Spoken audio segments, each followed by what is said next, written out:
Et bonsoir, ou bonjour, ça dépend parce que si on nous écoute en replay, ça dépend. C'est peut-être le jour. C'est vrai. C'est dingue.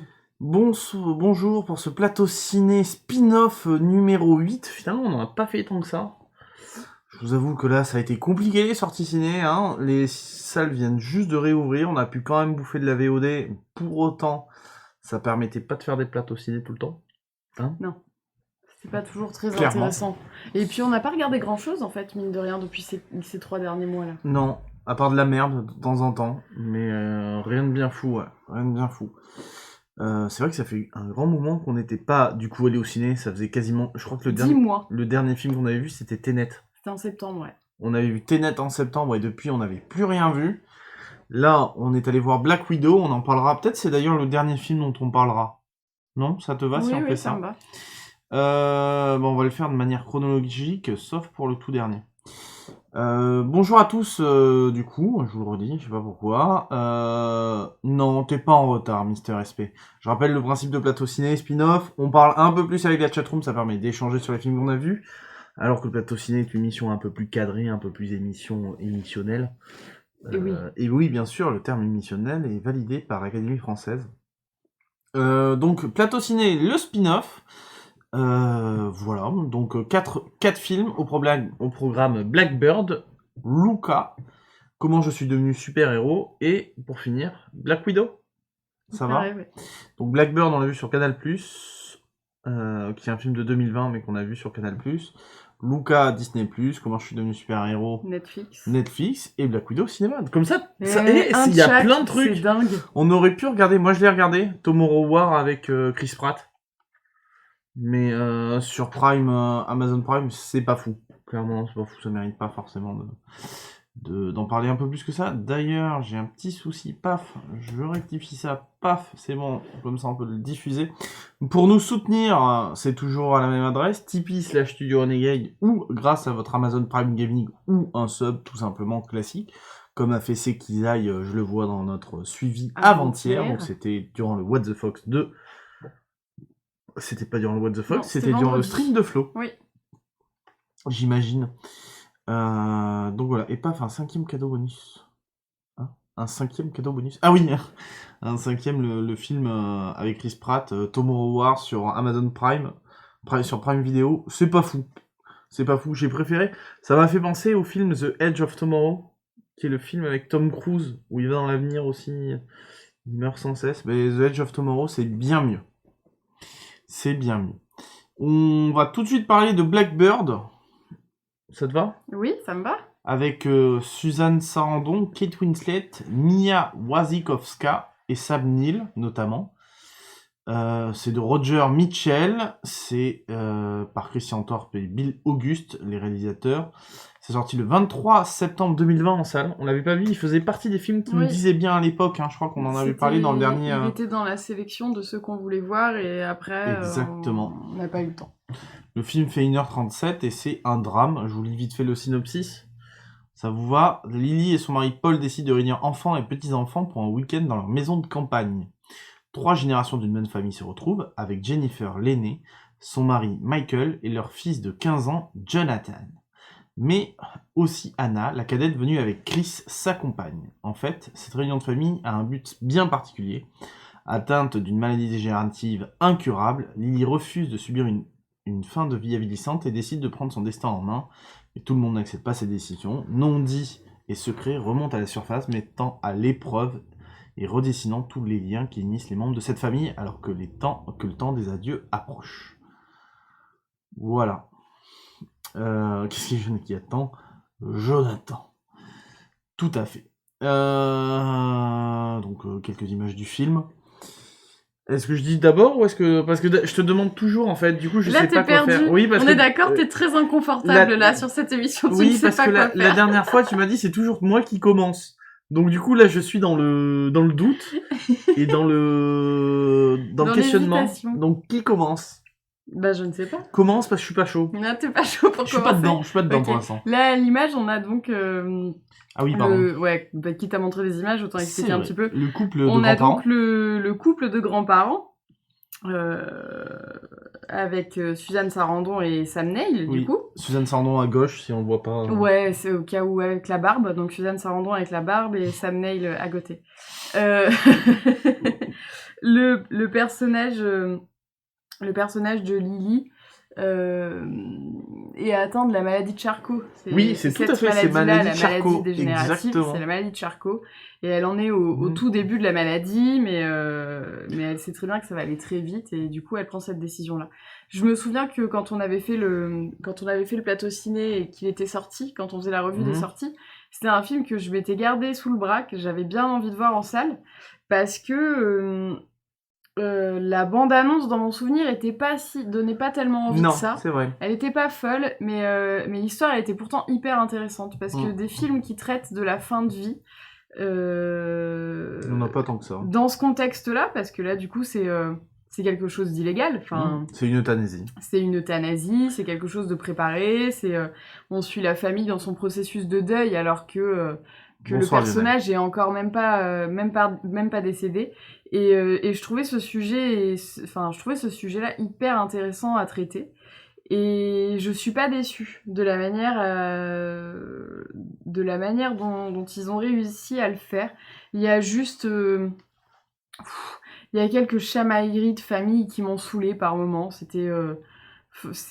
très conflictuel entre les deux sœurs, et par moments c'était touchant, mais c'était très laborieux avant que ce soit touchant, quoi. Il y en avait marre il y en a une qui est très pénible, l'autre qui est très pénible d'une autre manière, elles sont toutes les deux très pénibles. Ouais, ces personnages-là m'ont un petit peu agacée. Le petit-fils, Jonathan, est archi touchant. Le petit-fils est archi touchant. Suzanne Sarandon est très bien dans ce rôle. Elle le porte bien. Et elle est touchante juste ce qu'il faut, parce qu'elle est à la fois touchante et très désagréable, et c'est très intéressant. Enfin, j'ai trouvé que c'était plutôt pas mal comme film. C'est pas un très bon film, mais c'était quand même un bon film. Par exemple, tu vois, je le compare un peu à Still Alice. Oui. La nana qui a Alzheimer et qu'on suit petit à petit dans la dégénérescence, et où il est question aussi de la fin de vie face à la maladie. Et Still Alice, tu vois, je l'ai trouvé beaucoup plus marquant que ce film-là. Mais il n'y a pas beaucoup de films qui traitent de ce sujet-là, et donc c'est vrai qu'il était quand même... c'était quand même sympa de le voir. Tout à fait. C'est pas un grand film, mais c'était quand même sympa de le voir. Effectivement, moi j'ai pas trouvé ça extraordinaire, mais par contre je trouve que ça joue très bien. Oui. Et rien que pour ça, et pour un film qui traite de ce sujet-là, c'est quand même le principal, c'est que ça se joue bien. En plus, c'est une sorte de huis clos pendant un week-end. Oui, totalement. Donc c'est sur un espace de très très court, hein, ça se passe. Et c'est... il y a beaucoup de blabla, mais pas tant que ça, parce que le film dure... C'est quasiment que du blabla. Hein. Mais par contre, le film dure 1h40 et je l'ai pas vu passer. Par contre, ça passe très vite, mais c'est quasiment que du blabla. Et pour répondre à Sekizaï, pour la question du pathos, je trouve qu'il n'y en a pas trop. Non. Parce que le personnage de Suzanne Sarandon est tout le temps... pas rendre sa pathos. Et tout le temps Enfin... Elle vient toujours contrebalancer l'émotion avec son contraire, et donc on tombe jamais dans la compassion ou l'empathie à outrance, parce que du coup elle vient couper l'émotion qui monte juste au moment où il faut, et pareil, Paul, le mari, il est pas du tout... Enfin, quand on prend le personnage, on voit qu'il a travaillé la question, qu'il est... Enfin... Il a déjà un temps d'avance sur le reste de la famille, ce qui fait que du coup il est jamais... il est très dans la retenue, mais j'arrive pas à trouver le mot qui caractérise vraiment. C'est pas la retenue, c'est comment dire, la... Il est dans la résilience, il est touché, il est triste, c'est là, mais c'est jamais trop, parce qu'il avance, parce que c'est la décision de sa femme et qu'il est tout à fait raccord avec ça, et du coup c'est jamais trop. C'est pas un film larmoyant. Moi, j'ai eu les larmes aux yeux à un moment, et c'était vraiment vers la fin où, du coup, ils ont un peu tiré avec les cordes, mais c'est juste les larmes aux yeux, quoi. C'est pas l'envie de pleurer, c'est pas la chialade, c'est l'émotion est retenue juste ce qu'il faut. Il est intimement juste, en fait, le film. C'est-à-dire que les émotions sont justes. Ils en font pas trop, ils font juste. Oui, c'est ça, ils en font pas trop. C'est pas des grands cris, c'est pas. Totalement. Et c'est ce qui m'a plu dans ce film. Et c'est vraiment ces deux acteurs-là qui parce que c'est naturel. C'est vraiment c'est vraiment ce couple-là qui porte et qui guide l'émotion. Parce que les autres, on les voit, ils explosent à chacun de leur côté, et eux, ils sont là et ils régulent tout. Et pour ça, c'était intéressant à voir. Non, c'était vachement bien. Moi, je te rejoins totalement sur le fait que c'est pas un grand film, mais je pense que c'est pas un grand film, mais c'est un film à voir si on s'intéresse à ce sujet-là. Si tu vois, la fin de vie, c'est quelque chose qui travaille. Si on veut voir un truc, je crois qu'il est tiré d'un bouquin, si je dis pas de conneries. Je crois qu'il est tiré d'un bouquin. Il me semblait pas, mais... Bon, alors il est peut-être pas tiré d'un bouquin, mais c'est pas grave. Je crois que si. Tu m'as menti. Et je l'ai trouvé... Ah oui, si, t'as raison, si, c'est tiré d'un bouquin. Il est d'une sincérité. Je me souviens, c'est intimement sincère, intimement juste, et du coup, rien que pour ça, c'est super agréable. Et Sam Neill, qu'on voit pas souvent, qui joue le rôle de Paul, qui est médecin aussi, enfin, passons, il y a toute une histoire avec ça d'ailleurs, et dans la retenue, et joue très bien, et Susan Sarandon est parfaite dans son rôle. C'est vrai que Kate Winslet, finalement, ça reste Kate Winslet, mais elle n'a pas un rôle. Elle est un peu chiante dans ce rôle-là. Mais sinon, voilà, c'est porté par le couple des grands-parents, et le film est beau, est juste beau. Oui. Il en fait pas des caisses, il fait juste ce qu'il faut, ce qui fait que c'est pas un grand film, c'est pas un mauvais film, ça vient juste bon questionner finalement, tu vois. Ça apporte un débat de société, ça le met là, et ça questionne juste. Ils vont pas... Ils jugent pas. Oui, voilà, il y a pas de jugement, il y a pas de... On force pas... Il y a le pour, il y a le contre, mais ça vient jamais... Exactement. Ça vient jamais s'affronter. On pose là, on montre juste... comment ça peut se passer et comment... C'est une possibilité.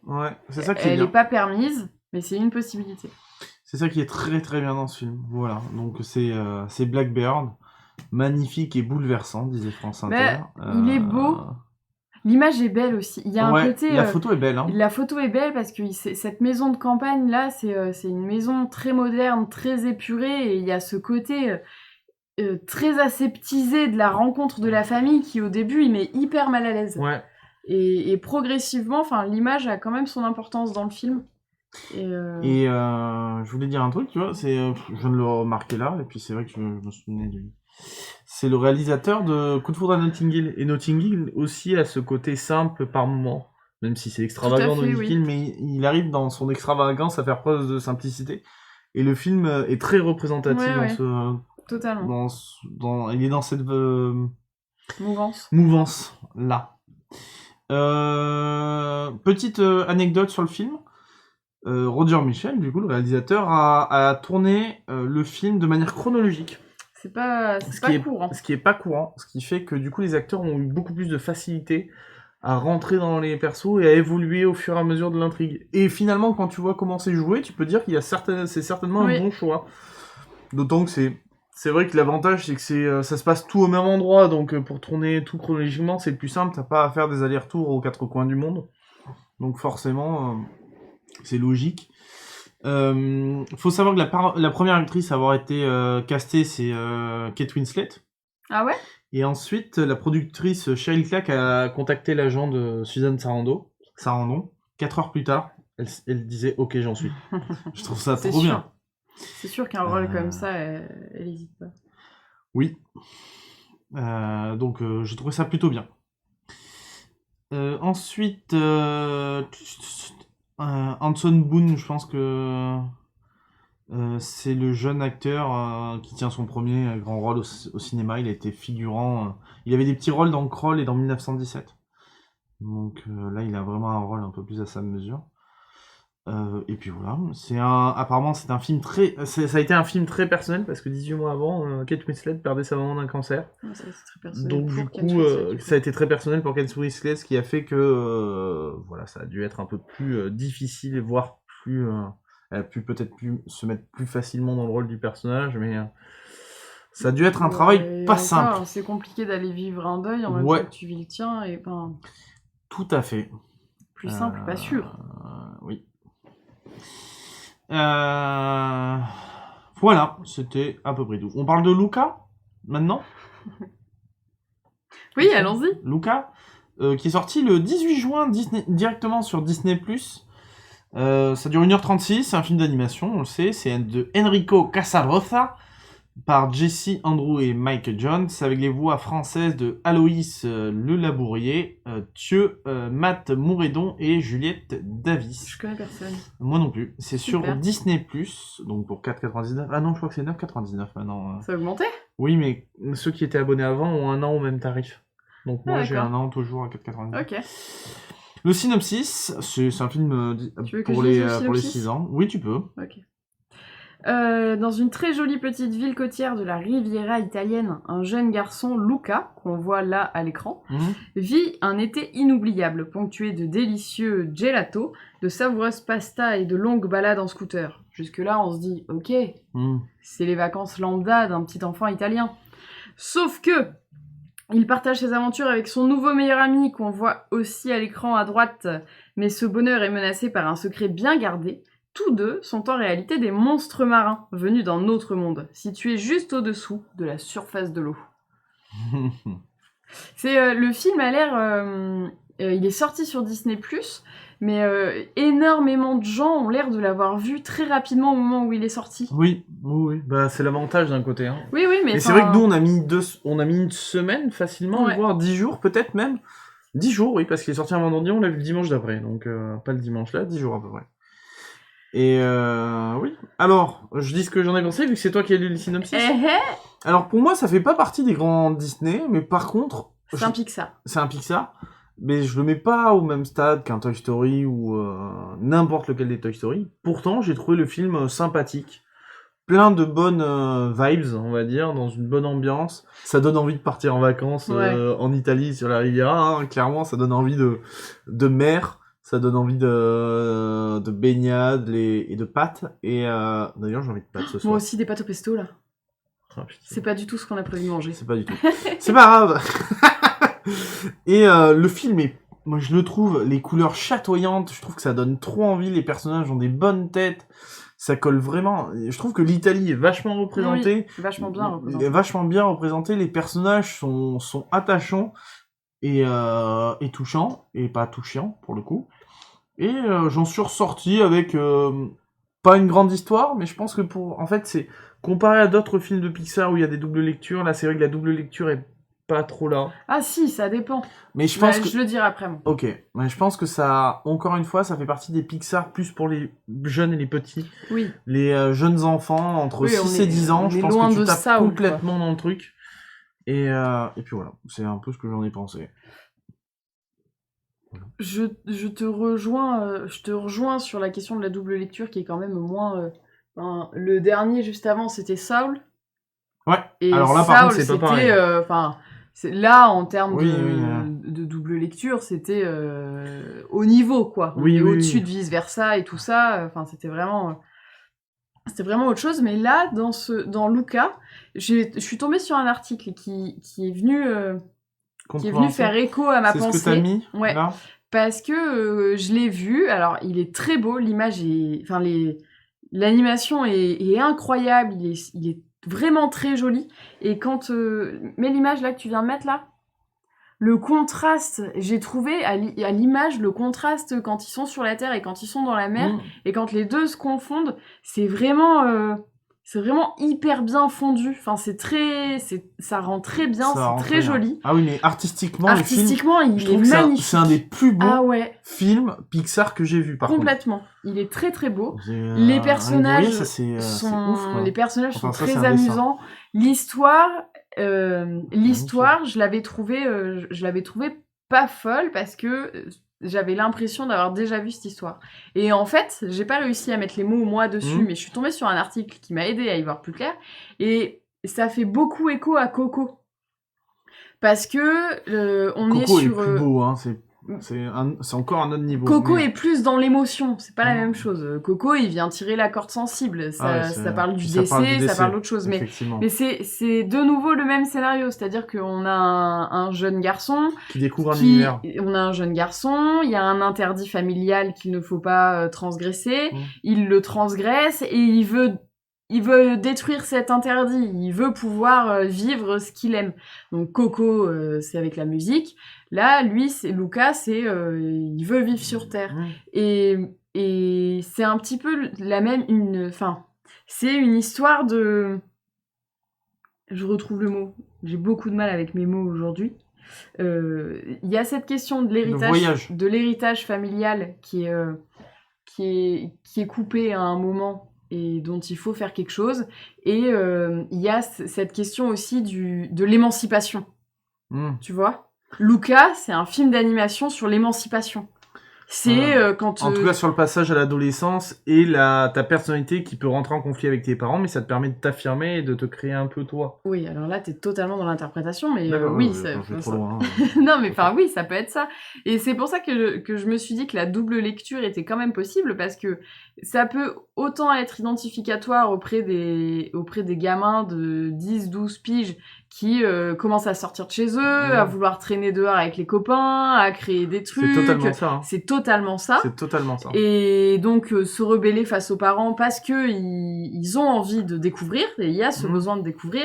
Mais je trouve que t'as aussi la double lecture qui sera peut-être plus simple à voir en tant qu'adulte sur la différence, l'acceptation de l'autre, sur le fait de pouvoir concilier plusieurs espaces différents, et de vraiment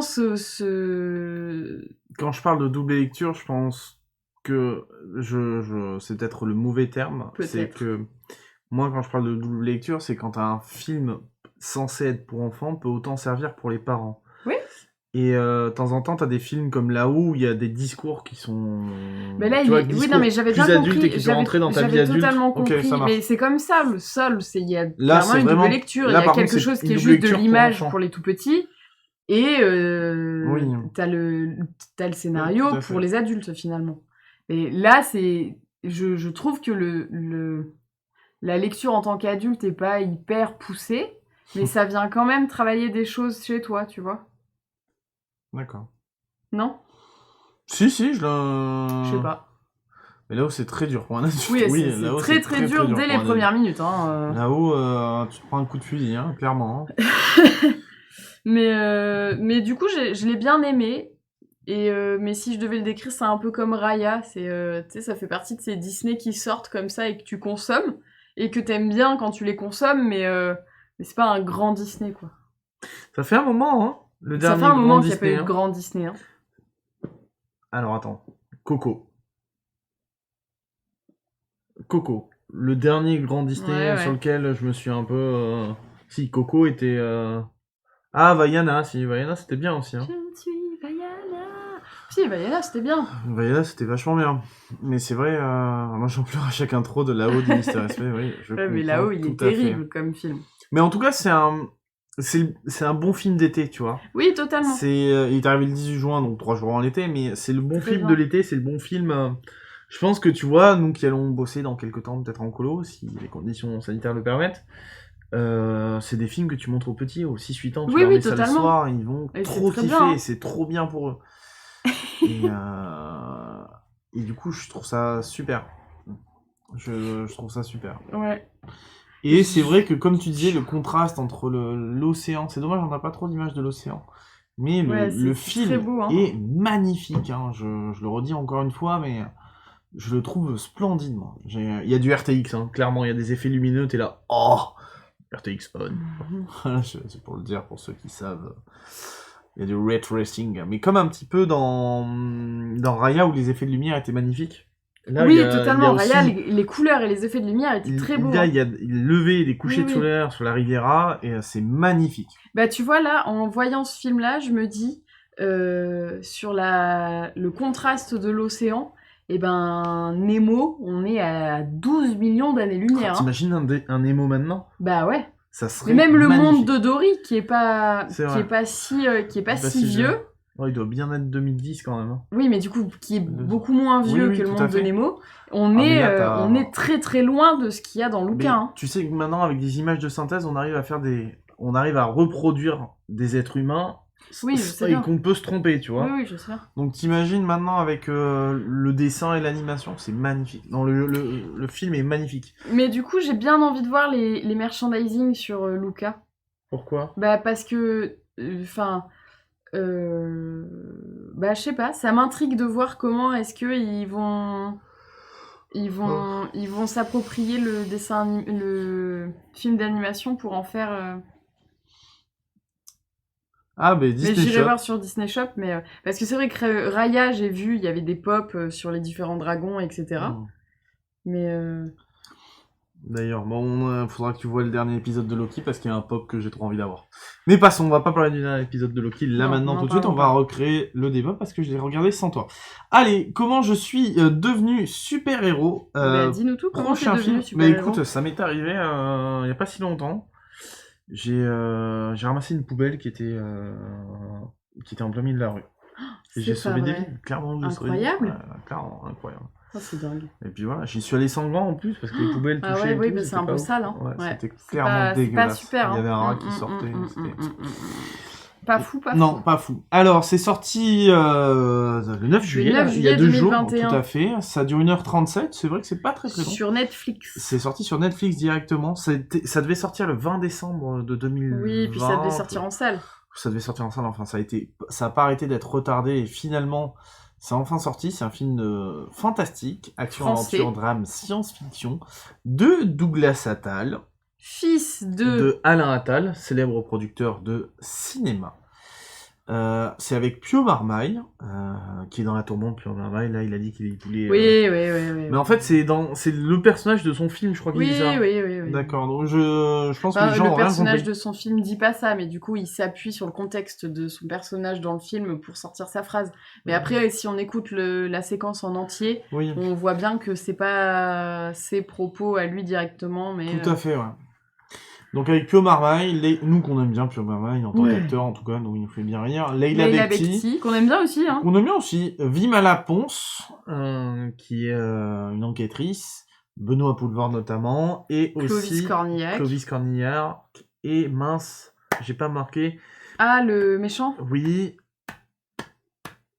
Gérard Bronner. Pas du tout. Non, c'est pas ça, c'est le... Ah, bah, je l'avais lu. Moi aussi. Swan Arlo, bien joué. Et le synopsis, j'y vais ? Vas-y, je t'en prie. Paris 2020. Je vais pas le faire comme ça. Maintenant, quoi. Dans une société où les surhommes sont banalisés et parfaitement intégrés, une mystérieuse substance procurant des super-pouvoirs à ceux qui n'en ont pas se répand. Face aux incidents qui se multiplient, les lieutenants Moreau et Schaltzman sont chargés de l'enquête. Avec l'aide de Monte Carlo et Calista, 2 anciens justiciers, ils feront tout pour démanteler le trafic, mais le passé de Moreau ressurgit et l'enquête se complique. Alors voilà Pio Marmaille qui joue Moreau. On a Leila Bekti et Calista et Monte Carlo. Benoît Poulvord dans Monte Carlo. Ça lui va très bien. Je trouve que c'est trop bien comme nom de super-héros. Et là, Swan Arlo qui joue Naja. Oui, cette image est moche, mais j'ai pas trouvé de belle image sur le film. Et Douglas Attal, bien sûr, le réalisateur, qui est juste là. Que vous aviez déjà vu dans Radio Star, un film qui était sorti il y a quelques temps avec Clovis Cornillac aussi. Audrey ? T'en as pensé quoi ? Alors, reprenons les choses du départ. Ouais. Au tout départ, une bande-annonce. On est tombé sur une bande-annonce. Mais je crois que ça date qui date d'il y a un moment, de archi longtemps. Ouais. Qui ne disait rien du tout, mais qui montrait juste... je me souviens, il y avait genre un flash sur Pio Marmaille, un flash sur Leila Bekti en super-héros, un flash sur Poulvord, des rayons laser, des trucs comme ça, c'est tout. Et là, je me souviens qu'on s'est dit, ça a l'air génial et en même temps, je comprends pas du tout ce que je viens de regarder. Ensuite, il y a eu les premières bandes annonces, ils ont commencé à en parler, les affiches, machin, tout ça. Ce film, je considère ce film comme on est dans la... Enfin, c'est Hydreliox qui l'a dit. Hydreliox le dit très bien. Les costumes font penser à HeroCorp, mais pas que les costumes. Je trouve qu'on est dans la continuité des dernières saisons d'HeroCorp et que ce film vient... Sans autant de ridicule. C'est pour ça que j'ai dit les dernières saisons. Parce que les premières saisons sont... Mais même dans les dernières, t'as de la débilité, là t'en as pas trop. Bon, t'en as un petit peu quand même, excuse-moi, mais le super... Enfin, t'en as un petit peu. Ouais. C'est différent, mais t'en as un petit peu. Qui mange toujours ses bonbons. Mais je trouve que ce film-là, dans la continuité de ce qu'a commencé à installer HeroCorp est venu installer un nouveau truc là. Le film de la série de super-héros français, ça a eu l'effet que ça a eu au début, ça s'est un petit peu oublié dans le temps, mais il a le mérite, Simon Astier a installé un petit truc, il a amorcé quelque chose, et je trouve que ce film vient créer une catégorie, tu vois, ça vient créer la catégorie du film de super-héros français.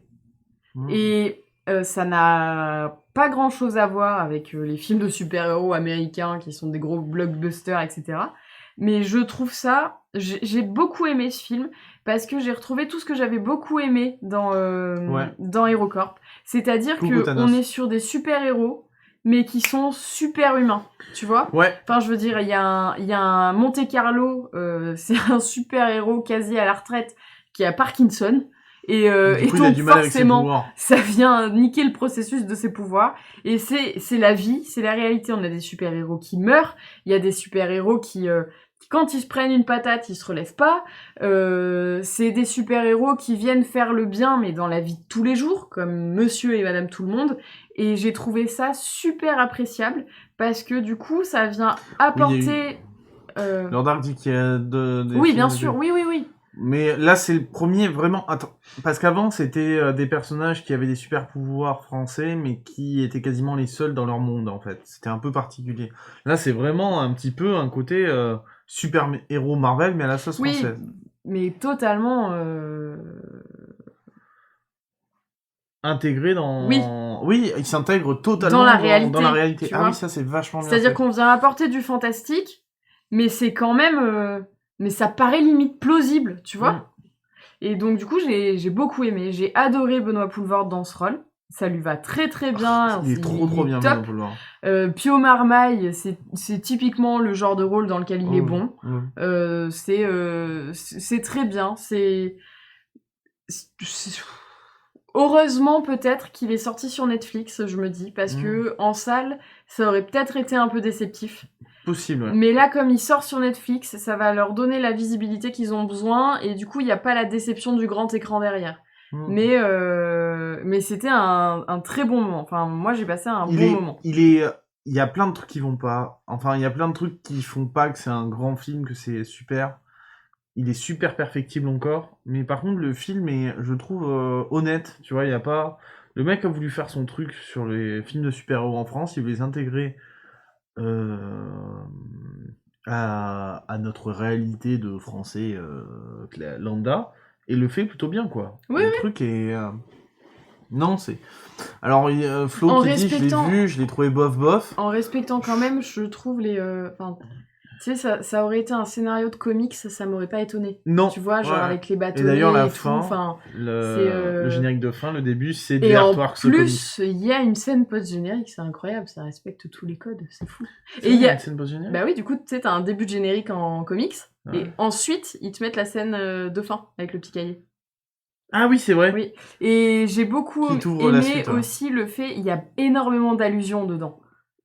Ouais, mais HeroCorp, il y a plein. Et HeroCorp, il y a des clins d'œil. HeroCorp, évidemment, il y a des clins d'œil, mais ça reste de l'humour. Monte Carlo, c'est du HeroCorp. Monte Carlo, oui, c'est un personnage de HeroCorp. Clairement. Complètement. Enfin, du coup, voilà, j'ai bien aimé. C'est vrai qu'il y a des... La BO est vachement bien, j'ai trouvé. Oui, c'est vrai. La BO est super bien, notamment quand celle autour de Pio Marmaille est vachement intéressante. Totalement. Et alors... Le film n'est pas extraordinaire, mais j'ai envie de vous dire, tout le monde a un abonnement Netflix. Si vous voulez regarder, je pense que c'est peut-être important pour voir ce genre de création française qui, pour une fois, sortent un peu du côté série B. On est entre la série B et le film classique. On a encore des attaches avec la série B, mais je trouve que, pour une fois, les effets spéciaux sont pas fous. mais ça va. Ils pour sont pas moches, pour ça du film passe. français, ça va, hein. Franchement, ça va. Les acteurs en font pas des tonnes, ils sont tous assez justes, et Ouais. ça... Le méchant, il fait méchant, les gentils font gentils, enfin, voilà. Même le patron de police, quand je l'ai vu, j'ai dit encore, c'est encore lui cet acteur. Et là, il est bien, en fait. Là, il est le commissaire de police. Ça va, il joue son rôle. Non, le film a une jolie photo, aussi. Oui, c'est vrai. Il y a des jolis effets de lumière. Alors là, vous le voyez pas trop parce que l'image est dégueulasse. Mais c'est plutôt sympa. Ouais, le film, c'est un bon film Netflix. Mais c'est un bon film Netflix. Ouais, oui, franchement, Vous voyez, on peut le comparer à Power qui était sorti avec Jamie Foxx, qui est un petit peu ce côté-là où il y a une drogue qui circule et qui te donne des super pouvoirs. Par contre, c'est aléatoire. Et ça réveille un gène en toi et ça tue aussi une partie. Donc il n'y a pas forcément ça dans le.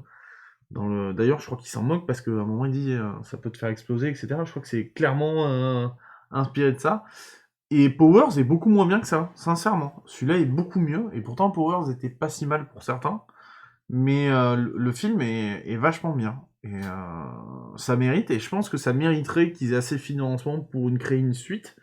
Parce que ça donne envie d'y revenir dans cet univers qui en plus nous parle vraiment, tu vois, quand t'as les rues de Paris, quand t'as des super-héros dedans, tu dis c'est vachement bien quand même. Et t'as même comment dire, il y a des chaînes de télé françaises, à un moment tu vois la brigade de super-héros qui est reçue à l'Élysée, enfin du coup ça nous parle quoi, parce que c'est tous nos marqueurs. Les critiques au film où il y a, pour un film français, ça sent pas bon, dit Hydrelux. C'est vrai, mais je trouve que ça mérite. Il faut regarder l'un des arguments qui veulent pas produire des... Ouais, c'est que personne ne regarde exactement leur Dark. Et pour moi, ça, il faut le regarder. De toute façon, c'est gratuit sur Netflix. Vous en pensez ce que vous voulez.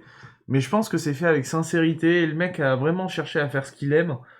Avec les moyens qu'il avait, il faut savoir que le film a 10 ou 15 millions d'euros. C'est rien, hein. Oui, c'est pas grand chose, ça c'est sûr. Hein. Tu prends une autre, c'est 200 000. Il n'y a qu'un super-héros à l'Élysée. Il s'appelle Super Manu. Et, et donc, non, franchement, oui, c'est le budget compris je suis supérieur d'un budget compris entre 10 et 15 millions. Donc, c'est plutôt cool. Il faut savoir que le film, c'est une adaptation d'ailleurs d'un bouquin de Gérald Bronner qui s'appelle aussi de la même. Qui s'appelle Comment je suis devenu super-héros et qui est co-scénariste sur ce long métrage. Tu voulais dire quelque chose? Je sais plus. Voilà. Donc en tout cas, nous pour nous, c'est un oui, allez regarder. Vous en faites votre avis. Oui, c'est ça que je veux dire. C'est que sur toutes les critiques que j'ai lues, c'est très mitigé. C'est soit bas, ouais. Soit c'est soit les gens disent c'est nul, on est toujours dans le film français, ça change moi, je trouve qu'on en sort un petit peu. Soit c'est bien, ça va amener quelque chose, on part sur autre chose, tu vois. Et moi j'en ai lu qu'une critique sur ce film. C'était à la fois une critique, à la fois une interview de Douglas Attal, qui est fait par Le Point Pop, et c'est Philippe Gage. Alors Philippe Gage, il est connu certainement dans la communauté pour avoir travaillé pour les Scud et No Watch, qui est un journaliste critique ciné, et lui il est mitigé cochon d'Inde. Il y a des trucs, franchement le film ça reste un film français, mais par contre c'est porteur d'espoir. Oui voilà, c'est un premier. Faut se dire que c'est un tremplin à cette catégorie de film, tu vois. C'est clairement un film tremplin. Ouais. C'est un film qui est pas parfait, il y a plein de... Mais par contre, c'est un tremplin vers autre chose. Tout à fait. Et ça serait dommage de pas s'en saisir, je pense. Sincèrement, vous mettez ça... C'est simple, hein, vous mettez ça face à un Green Lantern, regardez ça 1000 fois. Hein. Ça se regarde 1000 fois plus. Monsieur Pisken, tout à fait, Hydrelux. C'est ça. Et bonsoir, donc, n'hésitez pas à aller le voir. De toute façon, si vous êtes abonné Netflix, ça vous coûtera rien. Ça change des Sentinelles, comédie à la camping, mais totalement Lionel. Si on veut arrêter de voir des comédies à la con qui ont toujours le même arc scénaristique parce que c'est la même trame à chaque fois, si vous voulez découvrir un truc qui change un peu, si on veut que d'autres styles de films arrivent dans le cinéma français, parce que je suis sûr qu'on a les capacités de produire des trucs sympas, il faut regarder ça. Et je pense que là, ce qui est en train de se passer avec un autre film qu'on va citer tout de suite, Kaamelott, là, où on sait que les ventes, en France, il vient de faire un record, apparemment. Des préventes. Je crois que c'est un des... c'est le premier. C'est le premier, c'est de tous les temps, je crois.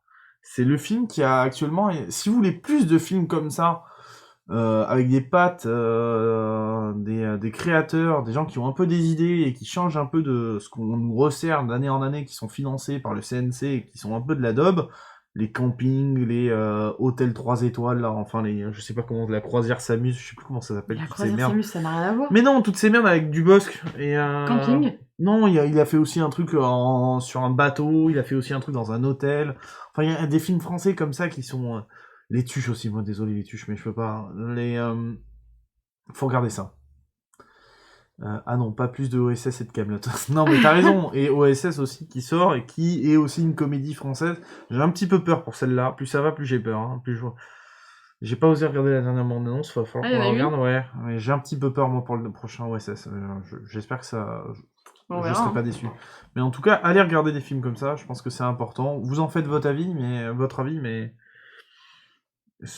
Moi je le trouve plutôt bien, j'ai passé un bon moment, j'ai pas trop décroché, effectivement à certains moments j'étais là pas fou, j'ai trouvé des scènes trop bien. Casting. J'ai trouvé que la scène qui est l'attaque du commissariat était archi crédible, avec des mouvements de foule dehors, puis ils ont fait des mouvements de foule dans Paris, ça fait moi tout de suite ça m'a fait penser aux attentats de 2015, hein. Et du coup c'était un peu poignant sur ce moment-là, et franchement ça passe, clairement. On s'arrête là-dessus après ce petit coup de gueule. Il n'y a pas de coup de gueule. Non, c'est vrai. Tu dis n'importe quoi. C'est devenu aussi confidentiel que tout à fait relax. Allez, Black Widow. On est parti sur Black Widow. Oui, allons-y. 7 juillet 2021, 2h14. Un film d'action. 2h14 Ah ouais. Ouais, 2h14. Alors, on va vous le dire. Je pense qu'on va essayer de pas trop spoil. Bon, on va pas spoiler, non ? Non, on va pas spoiler. Par contre, si vous attendez un film d'espionnage... ouais, c'est pas du tout espionnage. On est clair. Captain America, le soldat de l'hiver, était 1000 fois plus un film d'espionnage que celui-là. Ouais, là, il y a que dalle. Voilà, il y a un passage qui fait penser à espionnage, mais c'est tout. C'est full action. C'est de Kate Shortland. C'est avec Scarlett Johansson, Florence Pugh, Rachel Weisz, et comment il s'appelle aussi et le shérif dans... Oui, dans Stranger Things. Oui, Dreliox, vas-y. On va essayer de vraiment... C'est de l'espionnage bourrin, c'est de l'espionnage vraiment bourrin.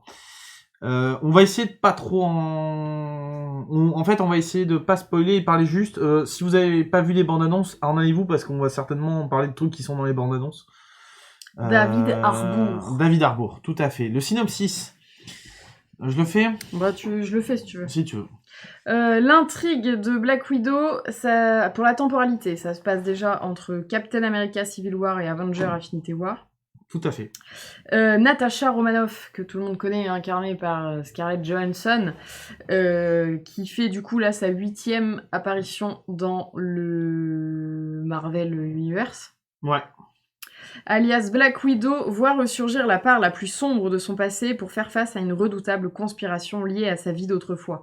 Que de mystère dans ce synopsis. Poursuivie par une force qui ne reculera devant rien pour la battre, Natasha doit renouer avec ses activités d'espionne et avec des liens qui furent brisés, bien avant qu'elle ne rejoigne les Avengers. Que de mystère dans ce synopsis. Oui. Il n'annonce rien du tout. Hein. Il n'annonce rien du tout. C'est incroyable. Mais du coup, c'est un synopsis sans spoil. Non, tout à fait. Franchement, bien joué. Tu veux dire ou je dis ? Enfin, vas-y, parce que j'ai pas... Okay. Je suis pas inspiré. Alors, j'ai adoré Florence Pugh. Ouais. Je sais pas comment on dit. Je suis d'accord. J'ai adoré Florence. Le duo. Le binôme fonctionne à merveille. C'est très très bien, c'est génial parce que du coup, il y en a une qui est Scarlett Johansson, qui est dans le cliché type de la super-héroïne en combinaison moulante avec la pose, les cheveux libres et tout. Et cette image le montre très très bien. C'est-à-dire qu'elle a les cheveux détachés, combinaison moulante, etc. Alors que Florence, elle est devant pour exactement le même taf, avec une combi qu'il avait pas du tout en valeur, cheveux attachés. Moi, je vais au combat, je m'en fous de mon image. Et j'ai trouvé le film intéressant sur ça parce qu'il vient... le personnage de Florence vient en permanence déconstruire. Alors, construire et déconstruire. Il vient déconstruire l'image de l'héroïne impeccable. Et en même temps, des fois, elle tombe un peu dans le piège et dans le travers. Et directement, waouh, oh, on se reprend.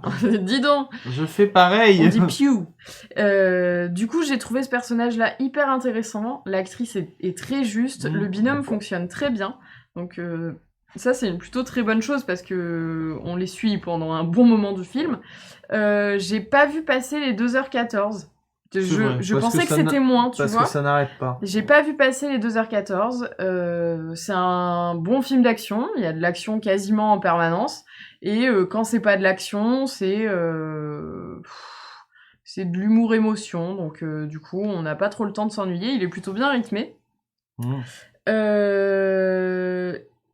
J'ai trouvé, cependant, que le film était construit en plusieurs parties. Et il y a une partie que j'ai préférée à l'autre. C'est-à-dire que l'ouverture du film, je l'ai trouvée... j'ai trouvé l'ouverture du film très très belle. Enfin, vraiment, l'ouverture, c'est... Oui, la scène... Entre la bande-son, les images et l'histoire de l'ouverture, enfin... Ça doit durer, je sais pas, 40 minutes, 40-45 minutes, je pense. Ah, la scène, tu veux dire le... Pas autant, je pense, mais ça dépend parce que jusqu'à un certain point, ça reste dans cette veine-là. Ah oui. Et à un moment, ça bascule dans autre chose. Et vraiment, cette partie-là, je l'ai adorée et je me suis dit que si j'avais eu un film, tu vois, qui faisait juste ce temps-là, enfin, tu vois, juste ce morceau de film-là, avant... Concentre-toi, Audrey. Avant Infinity War, et ben, j'aurais été vachement émue, tu vois, par la fin de ce personnage. Bon, ça s'est pas fait comme ça.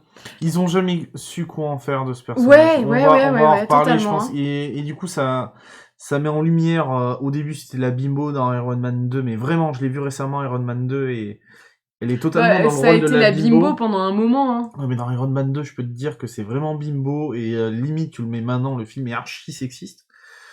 Et pour autant, dans Endgame, elle a un passage où c'est elle qui prend les rênes. Mais vraiment, c'est elle qui a pris les rênes des Avengers, hein, parce que les autres, ils sont un peu... c'est la seule qui tient.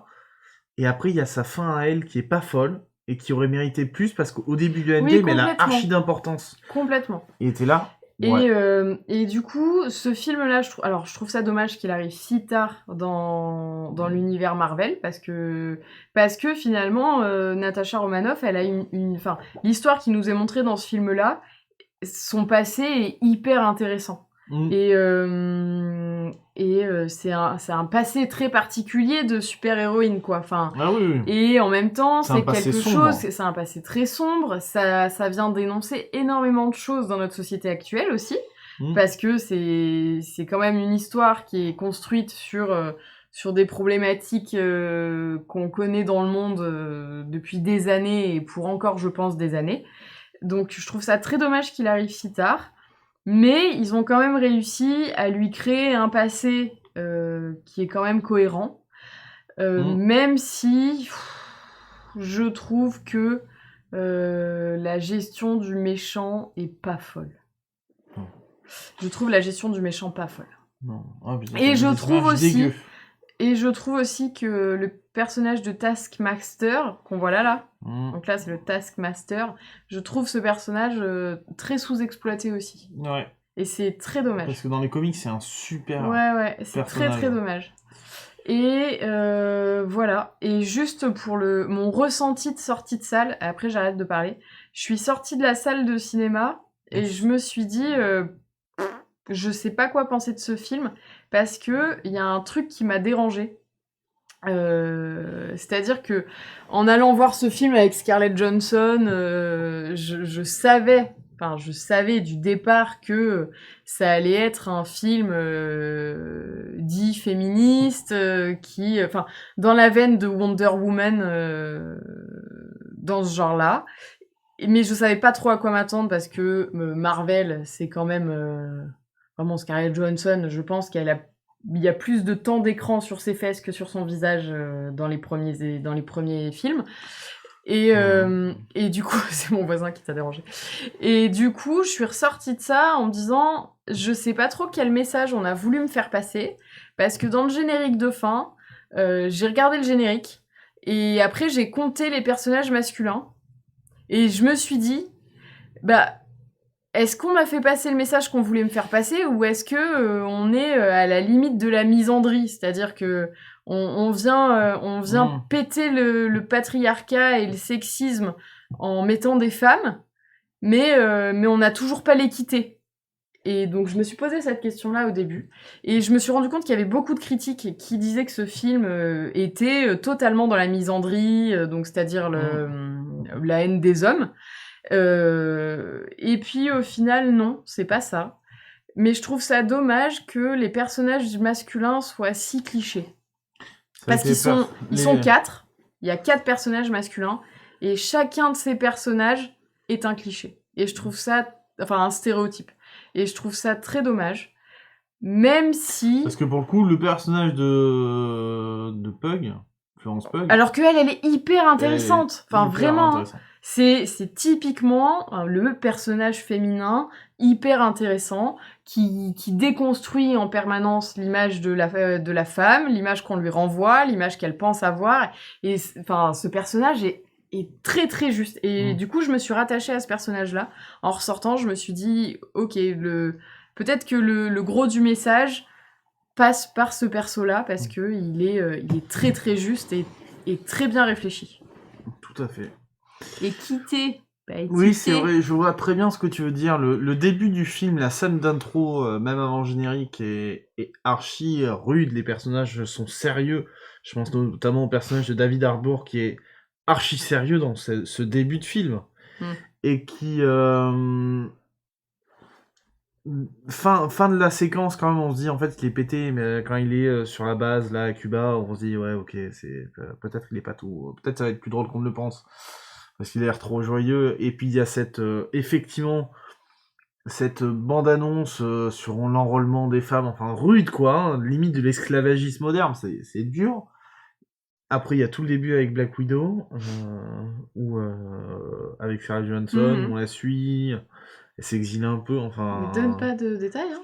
Non mais j'arrête là, et du coup c'est sérieux, puis après c'est vrai que le film...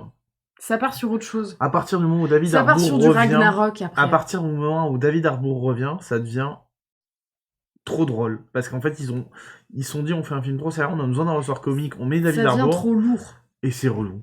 Ouais, c'est relou. Alors que finalement, le personnage de David Harbour, tu lui mets un peu moins d'humour, tu peux le garder un peu débile, tu lui mets un peu moins d'humour. Totalement. Je pense que le film gagne en sérieux et est plus sympa. Et c'est vrai que la fin est un peu what the fuck, mais ça reste un Marvel, il faut toujours en mettre plein. Oui, bien sûr. Mais c'est vrai que je trouve ça dommage de comment dire. Oui, dans la chatroom, vous dites des trucs, mais comme on a dit sans spoil, on va pas en parler.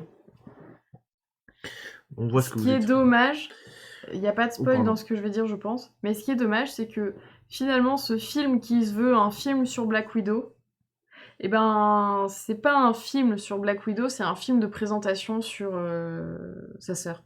Que c'est pas sa sœur. Possible. Sur le personnage de Florence. Florence, ouais.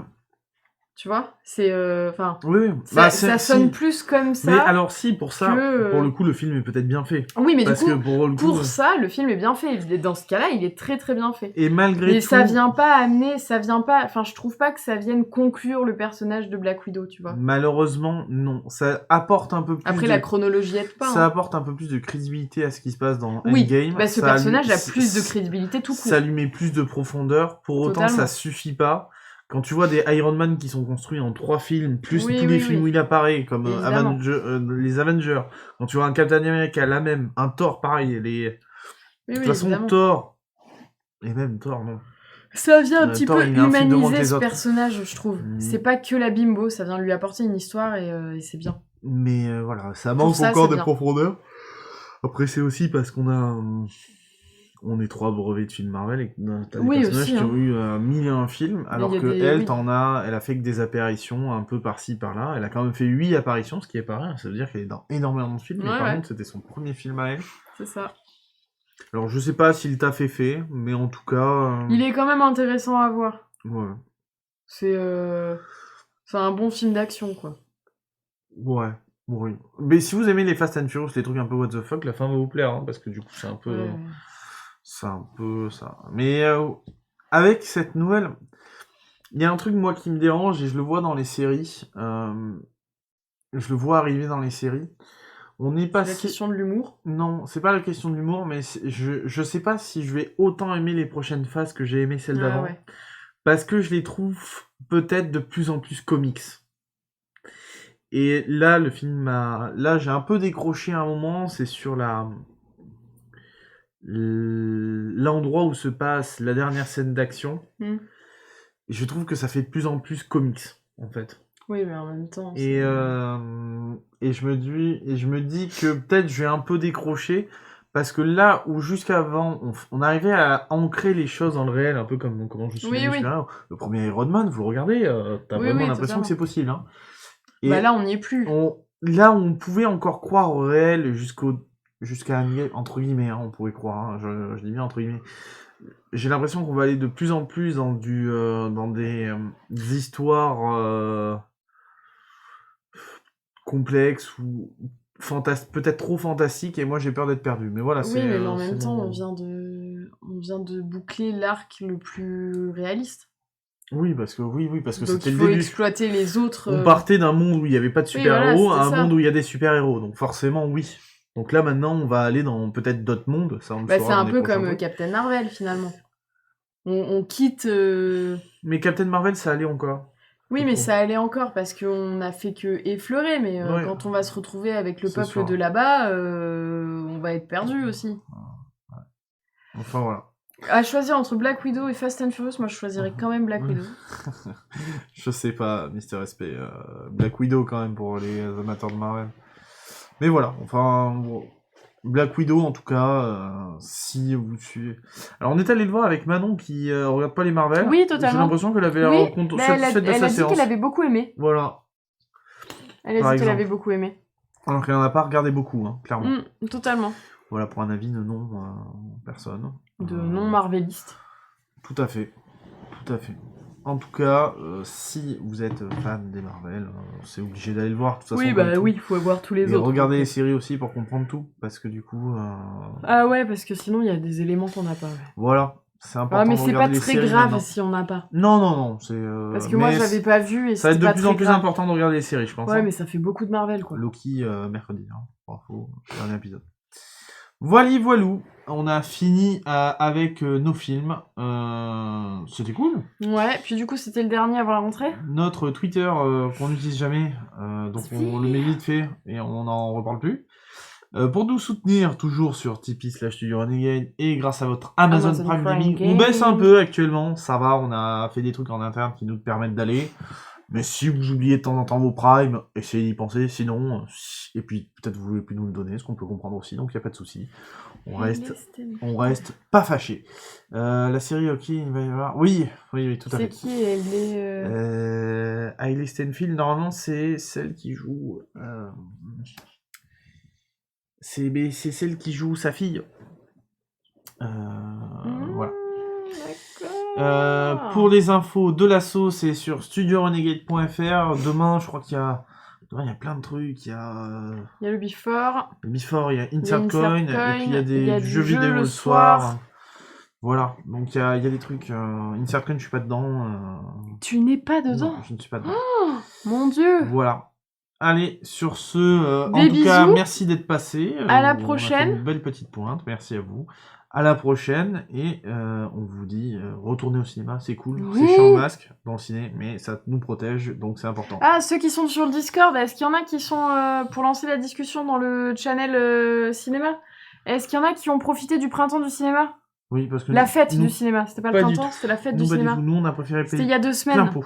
Oui, nous on a payé cher. Merci pour ton bit, Poppy. Allez, bonne fin de week-end. Tchou.